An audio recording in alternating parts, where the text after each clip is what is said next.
Thank you, ladies and gentlemen, for joining us again this week on Talent Time. I have a very good friend of mine here today. His name is Steve Heck. And I'm not quite sure, where did we meet the first time? Do you remember the first time we met? Steve and I have worked together numerous times, but I don't remember the first job. Do you have any clue? Oh, you know what? I don't remember. I wish I could. I wish I could. We've known each other for a number of years. And I don't remember the first job with most people, but if I've remained friends with them and continue to work, then clearly I love their work. So yours, I absolutely love. Absolutely love your work. You remind me a lot of George Benson. He does this, what's it called? He duplicates the notes that he's playing with his voice in the same key. What is this actually called? Just voice? It's scat. It's scat. Scat, yeah. Well, that's what you are famous to me for. I walk in and I suddenly hear you and I go, oh my gosh, I didn't have to go in the room. I know who's playing. It's great. It's great. It's great. Thank you. Yeah. Where are you from originally? Originally, I'm from a small town in Indiana, Greensburg, Indiana. Yeah. Was there a lot of music there, or was it just get me out of here? I've got to go somewhere. Well, it was a small town, but there was enough music. There were, a couple bands, rock bands. I played in a few rock bands, and then school always had choir, and we always had band, and we had good band directors. They were pretty enthusiastic. When was the first time you decided to play the piano, or did you just know, or did you play something else first? See, there's some people that. I know I became a singer because it was a microphone and it wasn't a piano, and I didn't have to carry it around. Well, it's kind of an interesting story, but my brother is 6 years older than me. He took piano lessons when I was a kid, and I was envious of him because I wanted to be, he was like my big brother, my mentor, and I was kind of in competition with him. And but what I did was I played by ear. So he would play the song, and for his lesson, they were simple songs, and I would listen to them, and then I would learn them. I would hear them by ear, and then I would play them. Well, he didn't know how I was able to do that because I wasn't taking lessons. So he told my mother and father, he said, Steve's playing the piano. And they said, no, what do you mean, playing the piano? He doesn't take lessons. You have the gift. But, and so they asked me to play, and I said no. And I said, I can't play. And so they wanted to hear me play. They wanted to really see if it was real or not. And I was only like 5. Oh my gosh. 5 years old.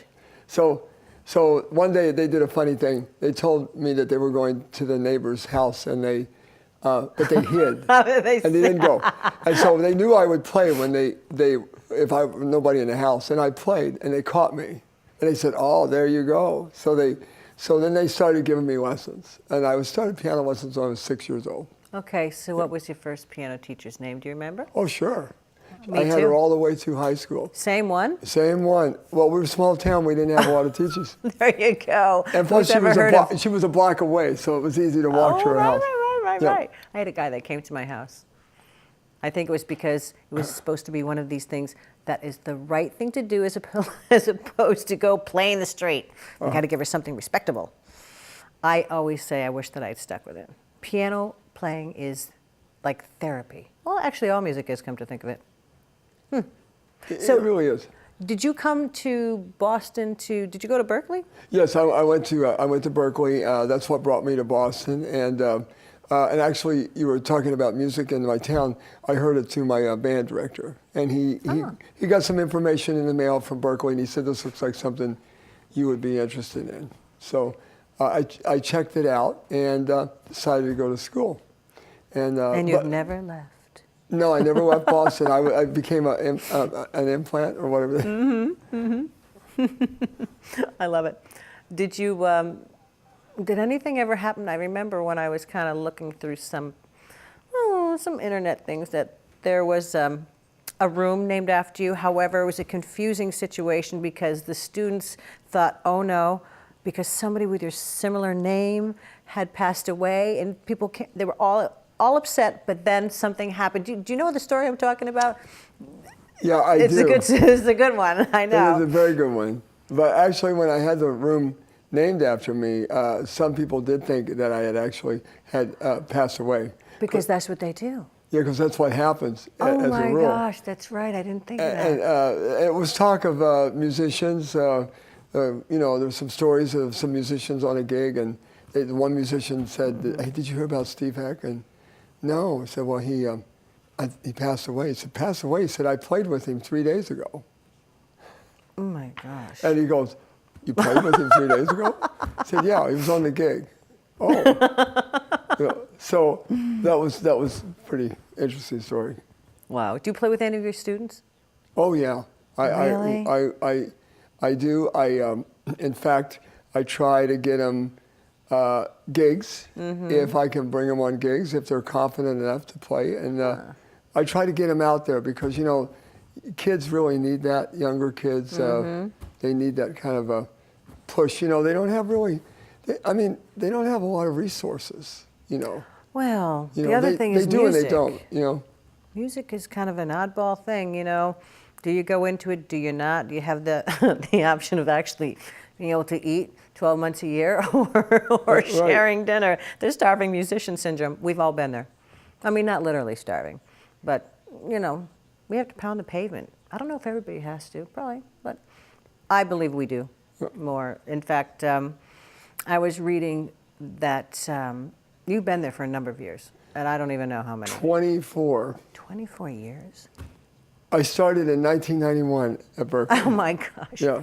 24. Are you a professor, assistant professor at this point? Assistant professor. That's a pretty big deal. And you knew Paul Schmeling, right? Very much. Yeah. Yeah, very well. He Paul- was my chair. Paul was the chair of the piano department, and great guy, very great to work with.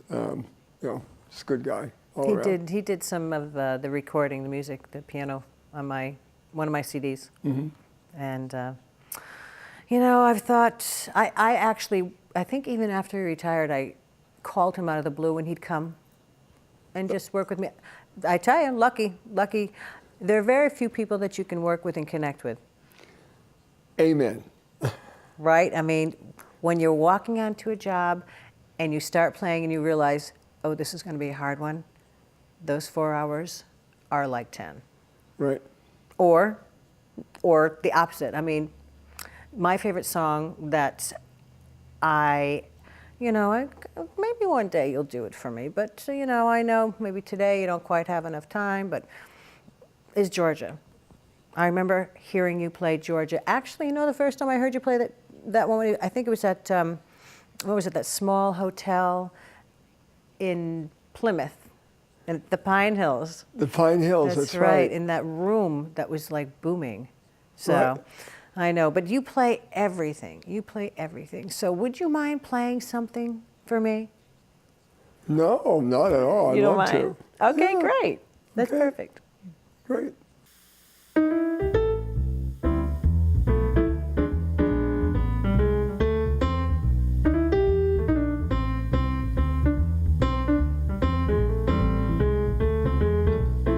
You'd be so nice to come home to. I find you'd be so very nice by a fire, while the breeze on high sang a sweet lullaby. You would be all that I could ever desire. Under stars that are chilled by the winters, under the August moon burning above, you'd be so nice. I find you be paradise to come home to, and you love.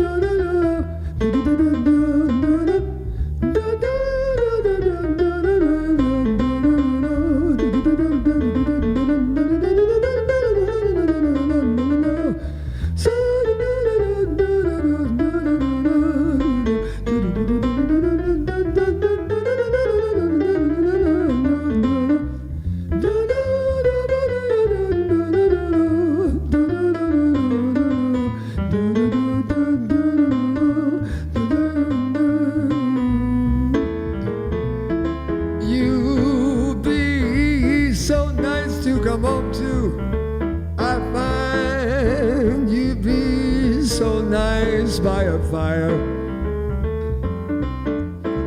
while the breeze on ice sang a sweet lullaby. You would be all that I could ever desire, under stars that are chilled, chilled by the winter. Tell me whatever happened to that August moon burning above. You be so nice, you be paradise to come home to and to love. Hey baby, you would be so nice. You would be my lucky star, my lucky star. Ooh, for when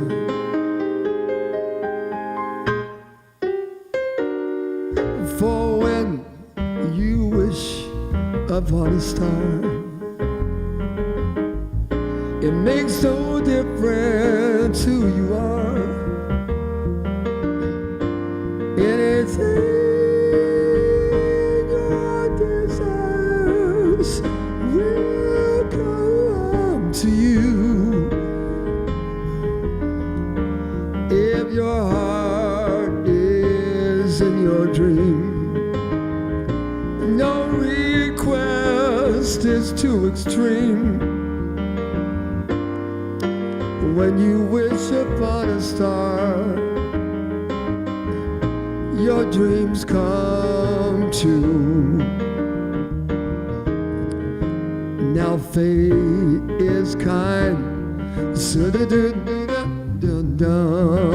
Oh, da da da da da. You know that fulfillment of life's treasure.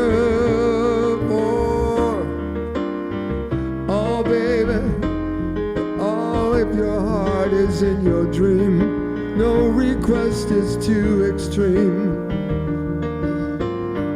When you wish upon a star, don't you know your dreams come true?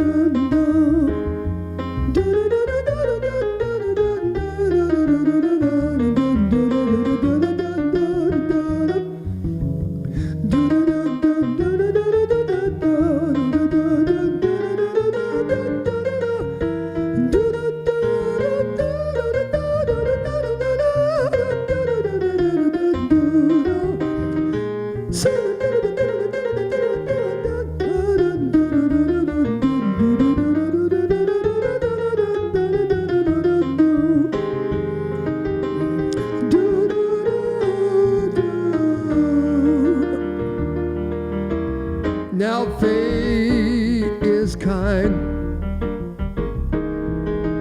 She brings to those who love, oh, the secret fulfillment of their longing. Their longing will, like a boat out of the blue, fate steps in and sees you through. When you wish upon a star, your dreams come true. Baby, don't you know they come true? Ooh, oh, when you wish upon a star, makes no difference who you are. For don't you know your dreams, your dreams come true.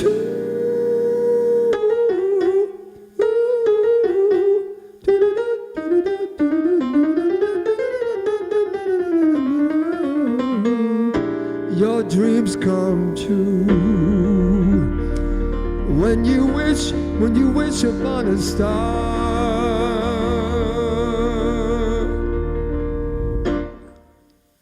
All right. Thank you. That was amazing. You know, every time I hear you play, it is shocking to me. It is shocking because it's the similar sound but completely different. This, I'm just going to call it voice doubling because I look at your fingers and I can't. How do you know? How do you know? How do you know? Or is it you don't play it the same every time? I know what the pitches sound like, and so I know what they sound like on the piano, and so I just like imitate, you know, the sound with my voice to the key of the piano, and it's kind of, you hear it before you play it. Right. So you know what the note's gonna, you know what it's gonna sound like in your ear, and you just imitate it to the key. Like if I look down at the keyboard, I kind of know what the notes look like, just and sound like. I look at the note, I know what it sounds like in my head without hearing it. Well, yeah. I mean, that's part of our job to actually know what the note sounds like. You know, think of it, it's there. How did this actually all start? I mean, was it? I mean, is it? I know that. Hey, I'm in the shower warming up. Is this like your? Why did you start doing it? Because you're the only person I've ever met, except for George Benson. It was kind of accidental. Like I started doing scales one day, and I was warming up for vocal, and then I said, you know, why don't I just play the scale and sing it, you know, at the same time? So I started singing the scale, and then I'd play the, you know, play it on the piano, and then I said, wait a minute, if I can match the note, I want to be able to match the pitch perfect to the piano, and I want to nail it so it sounds exact. It doesn't sound a little sharp or sound a little flat. And I worked with that, trying to get it to sound just like the keyboard. And it's very effective because you're doing two things at once. If I were to scat without imitating on the piano, it would be okay, but it wouldn't be as much as if I'm playing it. Because when you're playing it and singing it at the same time, it seems to be a little bit more effective. Oh, yeah. It's got more punch. Oh, and nobody does it. So I mean, it's like your head just flips around going, what is that? It's absolutely incredible. Who do you have an influence, a person who's influenced you the most? Somebody you follow, somebody who the first time you heard him, you said, okay, that's what I want. You mean as far as scat goes? Well, scat, music, anything. Or did you just develop your own style and didn't think of anybody, but just kind of, you know, was a pioneer? Because Well, I got to tell you who, of course, George Benson was doing a lot of scat, and I like Benson. I really would like to tell you that my heroes, my magic hero, you know, would be the group Chicago, the pop band. And the reason why I say that is because I like jazz and I liked rock. And when I was in high school, my friend got tickets for Jimi Hendrix, and I didn't really know much about Hendrix. I wasn't really heavily into rock. You know, I was still playing little jazz tunes on the piano and stuff. So then when I went to see Hendrix, the warm-up band was Chicago. Well, they came out with the brass, and they sounded rock and jazz mixed. And I said, oh, this is the sound. this is what I like. Yeah. And I just was, that was a big influence on me, that concert, because I really said, this is what I want to do. So that's very cool. That was my Mine influence. was Barbra Streisand. You know, I just wanted to sound like Evergreen.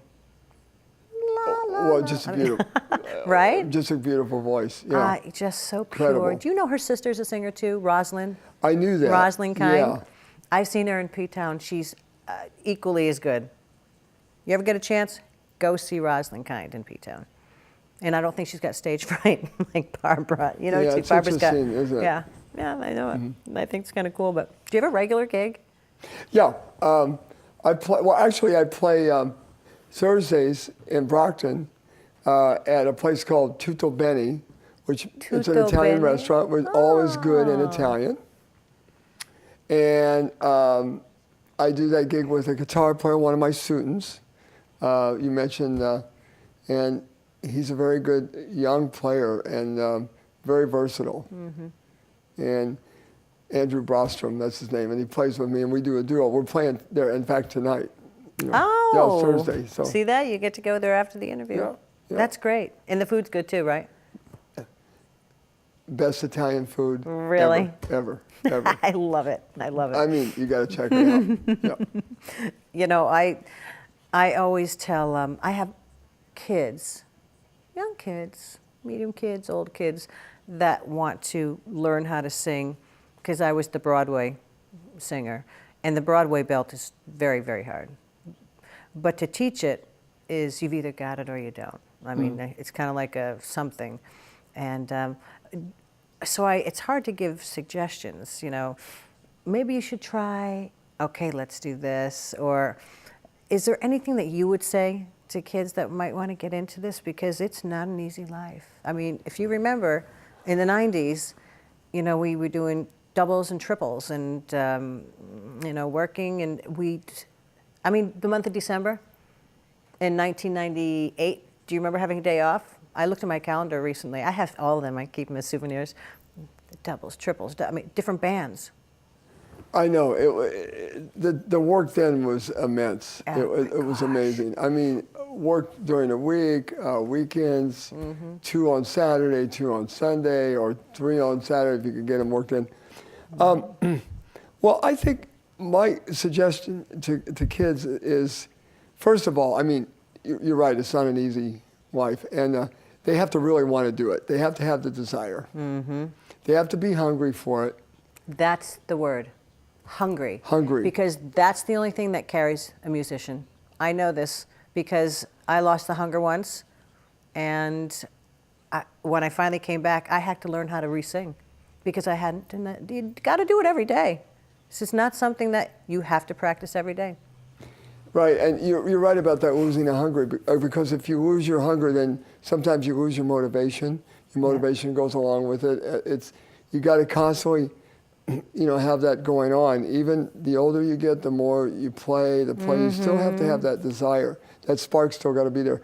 But I would suggest to kids to keep themselves versatile. Try to do a lot of different things. Learn different styles of music. Don't just get caught into one groove because it's limiting. I mean, I think the more open-minded they are to a lot of different things, they'll do better. You know, some of your greats have not always done the things that they're doing now. They've done other things until they got to the point of where they want to go, or, you know, a lot of them paid dues. Everybody paid dues, you know. Yeah. So that would be my suggestion, just trying to do as much, keeping versatile, you know. Well, there is something about the versatility factor. Initially, most people, they identify with something, and that's the motivation right there. And then if they're confident, then they can keep going and going and try all the different things. Now, are you a jazzer, or are you a... What do you classify yourself? Because I know you can play anything. I mean, I know you've played everything for me, from I don't know, from Mariah Carey to I don't know, All of Me to Billie Holiday to. I mean, is there anything that how you would classify? So if somebody wanted to hire you. You know, I would consider myself a kind of a jazz pop piano player. You know, I mean, because I like pop, I like jazz. I don't think I'm a hardcore jazz piano player. You know, like someone like Monk or, you know, I don't wear that kind of hat. I don't think I want to be that. You know, I never was, you know, I love the way all those piano players play. I love their styles, but I don't want to be just, you know, in the corner and being serious and playing and you know, and just that one style of music. I like to entertain. I think of myself as an entertainer too. Right. I love to be in front of people. I love to have people like you when you sing. I like to draw them in. It's like come here. Yes. Listen to me. That's right. You know, I don't want to just be the standoffish person that's like, oh, he's got chops, but you know what I mean? It's like there's a wall there. Right. That's not me. I just have a couple more questions. I Okay. could go on and on and on. Yeah. Name one famous person you've worked with. That's easy. I've done things with, of course, the Shirelles. My favorite was the folk singer and guitar player that I worked with one time at Berkeley, Jose Feliciano. We did some things there. Oh my gosh. Yeah, and so that was one of my favorites. Yeah, Wow. it was great. So you're coming out with the CD. Yeah? Yes. Is that what you're going to do? I Yeah. knew you would. It's about time. It's all original. I think I'm going to change it to It's About Time. This has been a long. Are you kidding me? Well, it's a long project. We've done. I've worked with my friend Bob Patton, and Bob Patton is the engineer. Bob's a wonderful engineer, and we've been doing this CD forever and ever. I don't even want to tell you how long. But we rehashed things, we did things, rehashed things. But when it's done, I really feel like it's going to be something special. I can't wait to get a copy. Yeah, thanks. I just have, is there a way for somebody to reach you? I know that I have gheck@berkeley.edu. .edu. That's the best the way. way. That's my email. That's the best way to Reach you, get hire in touch you, with me. get in If touch you with want to, send me an email. That would be Perfect. great. Well, you heard it from Steve here. I thank you all for joining us again, Talent Time. You particularly, if you would like to reach me, talenttimesharon@gmail.com. Thank you. Have a great day. Yeah.